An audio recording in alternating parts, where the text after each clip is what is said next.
Li Rojavayê Kurdistanê grûpên çekdariyên bi ser Tirkiye ve di dizî talankirin û binpêkirinan de berdewam in. Ji dereke taybet ji radyo rêbaz re ragihand ku grûpên çekdariyên bi ser Tirkiye ve mal û milkên xelkê li gundê Mirêksê li gundewarê Hesekê didizin ku alavên elektrîkê û derî û xizanên avê dizîne.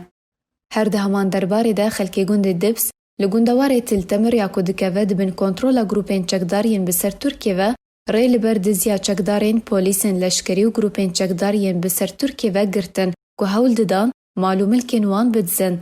Di çardehê vê mehê jî û li gorî Kojedarê ragihandiye, grûpên çekdariyên bi ser Tirkiye ve hejmarek ji alavên elektrîkê li deverên dibin kontrola wê de dizîn, da ku li Tirkiye bifroşin.